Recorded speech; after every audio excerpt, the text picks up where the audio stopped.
Sir Jani master artist Jhansi మీద కొన్ని comments చేశారు సార్. అసలు జానీ మాస్టర్ కి ఝాన్సీకి ఉన్న గొడవ ఏంటి సార్? ఆయన ఎందుకు ఆమె మీద కామెంట్స్ చేశారు? యా జానీ మాస్టర్ ఆ, సంగతి మనం చూసాము గతంలో కూడా అనేకసార్లు చెప్పుకున్నాం. జానీ మాస్టర్ తన దగ్గర పనిచేసే కొరియోగ్రాఫర్ ని స్రష్ట వర్మ ఆ అమ్మాయిని లైంగిక అత్యాచారం చేశాడని చెప్పి ఆ అమ్మాయి కేసు పెట్టింది. ఆయన మీద పోక్సో కేసు పెట్టారు, protection of children from sexual offences POCSO case. దాని ప్రకారం ఏంటంటే మైనర్స్ ఎవరైనా అబ్బాయి అయినా అమ్మాయి అయినా జెండర్ న్యూట్రల్ యాక్ట్ అంటారు దాన్ని. అబ్బాయిలైనా అమ్మాయిలైనా 18 ఏళ్ళ లోపల వాళ్ళ అనుమతితో మన అఫైర్ పెట్టుకున్న ఒక 18 ఏళ్ళ అబ్బాయి ఒక 16 ఏళ్ళ అమ్మాయితో ఆ అమ్మాయి ఇష్టపూర్వకంగా కలిసినా కూడా అది నేరం కిందకే వస్తుంది, పోక్సో అప్లికబుల్ అనమాట.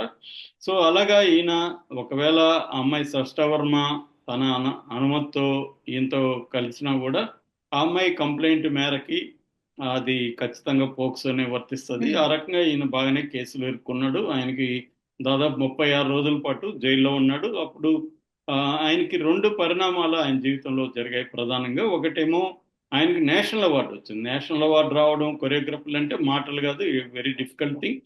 అటువంటి నేషనల్ అవార్డు వస్తే ఆ నేషనల్ అవార్డు కమిటీకి ఇక్కడ నుంచి కొంతమంది లెటర్లు రాశారని వాళ్ళు కూడా నేషనల్ అవార్డు పాజ్లో పెట్టారు. అంటే రిజెక్ట్ చేయలేదు, అట్టని ఇవ్వలేదు, పాజ్లో పెట్టారు. నేను దాన్ని వ్యతిరేకిస్తూ కూడా నేను కూడా వీడియో చేశాను. అది కరెక్ట్ కాదు. ఎందుకంటే ఒక మనిషి మీద ఆరోపణ రావడం వేరు, అతను దోషిగా ప్రూవ్ అవడం వేరు. ఆరోపణ వచ్చిన వాళ్ళందరూ దోషులు కాదు, ఆరోపణ ఏముంది, ఎవరైనా చేయొచ్చు.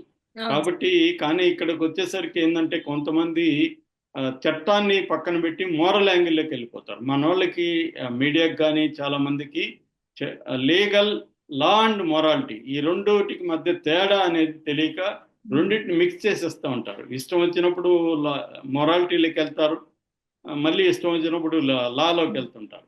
నిజానికి మొరాలిటీ కంటే కూడా లీగల్గా మొరాలిటీ అంటే ఎవరు మొరాలిటీని ఎవరు ఎలా డిసైడ్ చేస్తాం. సో అదే కేసు మన మీద వస్తే మనం ఎలా బిహేవ్ చేస్తాం. మన మీద ఒక అమ్మాయి ఎవరు వచ్చి నువ్వు నన్ను లైంగిక అత్యాచారం చేస్తామని గొడవ పెట్టచ్చు. ఎందుకంటే ఫాల్స్ కేసులు విపరీతంగా పెరుగుతున్నాయి ఈ మధ్య.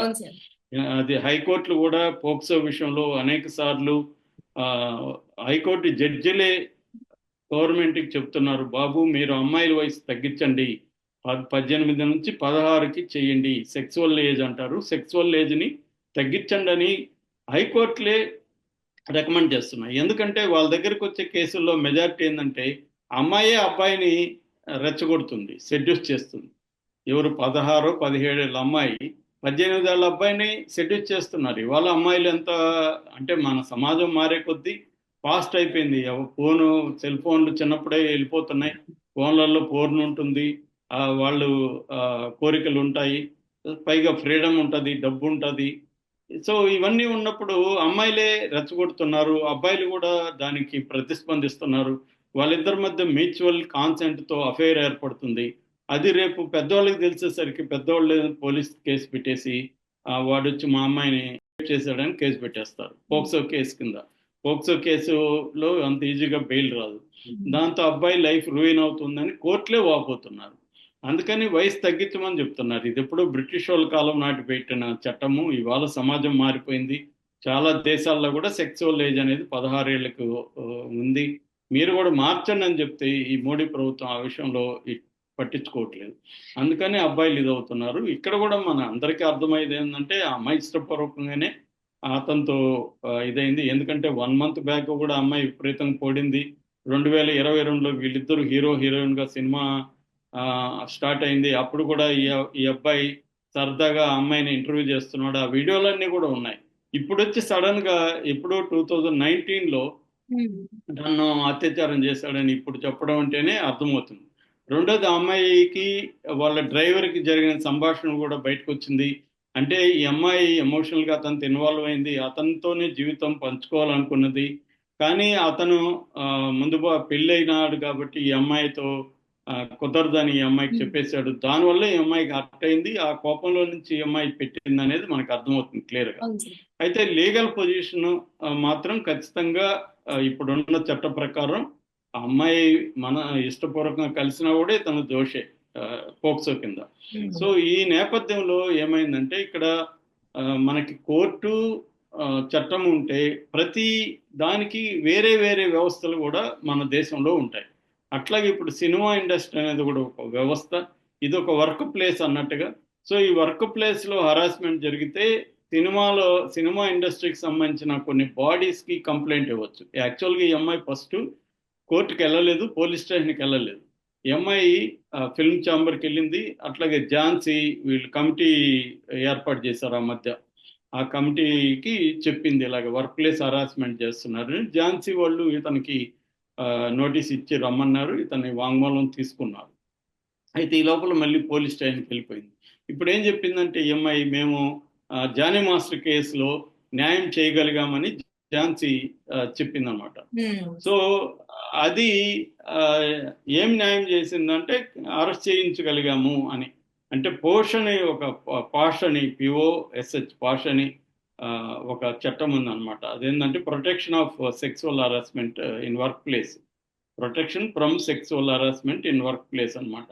దాన్ని పాష్ అంటారు.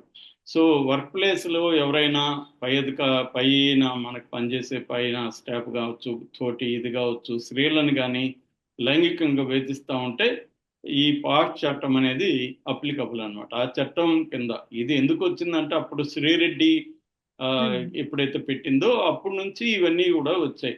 అంటే సినిమా ఇండస్ట్రీలో రెండు రకాల ఇదిగా మనం చూడొచ్చు. ఒకటి ఏంటంటే అబ్బాయిలకి వేషాలు ఇవ్వడమో లేకపోతే ఇంకోటో చేసినప్పుడు ప్రొడ్యూసర్లు కానీ డైరెక్టర్లు కానీ కొంతమంది అబ్బాయిల దగ్గర డబ్బులు తీసుకోవడము. అంటే నీకే ఎందుకు ఇవ్వాలి వేషం, దీనికి 5-6 మంది సూట్ అవుతారు, నీకే నేను ఎందుకు ఇవ్వాలి అనేది ఇతను అడుగుతాడు. అతను సరే మీకేం కావాలి సార్ అన్నప్పుడు ఏదో అతను ఫేవర్ అడుగుతాడు, డబ్బులో ఇస్తారు. ఇవి జరుగుతుంటాయి. ఒక్కోసారి చిన్న సినిమాల్లో ఆ హీరోలుగా ఉన్న వాళ్ళే పెట్టుబడులు కూడా పెడుతుంటారు. ఇదే ఒక అమ్మాయి అనుకో, ఆ అబ్బాయిలు అంటే జనరల్గా ఎక్కువ మెయిల్ డామినేటెడ్గా ఉంటుంది కాబట్టి ఇండస్ట్రీ, ఓ డైరెక్టర్ కానీ లేకపోతే ప్రొడ్యూసర్ కానీ అమ్మాయిని ఏమడుగుతారు సహజంగా, ఈ సెక్సువల్ ఫేవరే అడుగుతారు. అలాగా అమ్మాయిలకి ఇష్టం ఉంటే చేస్తారు, లేకపోతే వెళ్ళిపోతారు. ఇది ఇంతవరకు కూడా ఏమి ఇబ్బంది లేదు నిజానికి, ఎందుకంటే ఓపెన్గా అడిగాము, నాకు ఇష్టం లేదనేది వదిలేసాం. కానీ ఇట్లా కాకుండా వాళ్ళని అరెస్ట్ చేయడం అనేది చట్టరీత్యా నేరం. రెండోది అసలు అడగడమే తప్ప అనే చర్చ ఉంది. అవును, ఇప్పుడు నేనెందుకు నీకే ఇవ్వాలి అనేది వీళ్ళ లాజిక్. ఇవి దీనేమంటారు, మన మీద రిపోర్ట్ చేయనంత వరకు అన్ని సక్రమంగా నడుస్తూనే ఉంటాయి. ఇవన్నీ నడుస్తాయి. చాలా మంది నాకు తెలిసి కూడా చాలా మంది అమ్మాయిలు కూడా వేషాల కోసం దీనికి ఒప్పుకునే వాళ్ళు కూడా, ఆఫర్లు ఓపెన్ గానే ఇచ్చేవాళ్ళు కూడా ఉన్నారు. నాకు వేషం ఇస్తే మీకు ఇది ఇస్తాను సార్ అని ఆఫర్లు ఇచ్చేవాళ్ళు కూడా ఉన్నారు. ఎందుకంటే దానివల్ల మనకి కెరీర్ అవుతుంది, డబ్బులు వస్తాయి. కొంతమంది సెక్స్ వర్కర్లుగా కూడా బిహేవ్ చేస్తారు. వాళ్ళకి ఏంటంటే వేషం వచ్చినాక వాళ్ళకి డిమాండ్ పెరుగుతుంది, ఎందుకంటే పాపులారిటీ వస్తుంది, దానివల్ల వాళ్ళ రేటు ప్రైజ్ అనేది పెరుగుతుంది. ఈ పని చేసేవాళ్ళు కూడా ఉన్నారు ఇవాళ. ఎందుకంటే విమెన్ బాడీ ద ఇన్వెస్ట్మెంట్ చాలా మందికి. అలా ఇవన్నీ ఉంటాయి. కాకపోతే ఏంటంటే ఇది కేసు రాకుండా డీల్ చేసుకోవాలా, అక్కడ ఫెయిల్ అయినాడు ఇతను. సో ఇప్పుడు ఇతను ఝాన్సీ మీద స్టేట్మెంట్ ఇచ్చాడు, ఈమె ఇలా దారుణంగా మాట్లాడుతుందని. అంటే నిజానికి ఝాన్సీ అయినా ఎవరైనా కూడా ఆలోచించాల్సింది ఏంటంటే అతని మీద ఆరోపణ వచ్చింది, కోర్టులో తేలాలి. మనం ఎలా తేల్చేస్తాం? ఇక్కడ కూడా ఏంది, ఇప్పుడు అల్లు అర్జున్ ఫర్ ఎగ్జాంపుల్, మా ఎగ్జాంపులే చెప్తాను నేను. హేమ మీద ఏమో ఆరోపణలు వచ్చాయి, డ్రగ్స్ తీసుకున్నారని. నిజానికి ఆ కేసు ఏమి నిలవలేదు. ఆరోపణలు రాగానే ఆమెను సస్పెండ్ చేసేశారు మాలో నుంచి. అదే అల్లు అర్జున్ మీద కేసు పెట్టారు, అతను అరెస్ట్ కూడా చేశారు. కానీ అల్లు అర్జున్ మాలో నుంచి సస్పెండ్ చేయలే. ఎందుకు చేయలేదు అంటే అల్లు అర్జున్ ఏమో ఒక పెద్ద స్థాయి హీరో, స్టార్ హీరో కాబట్టి చేయలే. హేమ ఏమో ఆమెకి అంత మామూలు ఒక క్యారెక్టర్ ఆర్టిస్ట్ కాబట్టి. అంటే ఇక్కడ మొరాలిటీలు మనం ఎవరికి అప్లై చేస్తాము? బలహీనమైన వాళ్ళ విషయంలోనే అప్లై చేస్తాం. బలమైన వాళ్ళకి మనం మొరాలిటీలు అప్లై చేయం. లా కూడా ఎలాగో వాళ్ళకి రక్షిస్తుంది.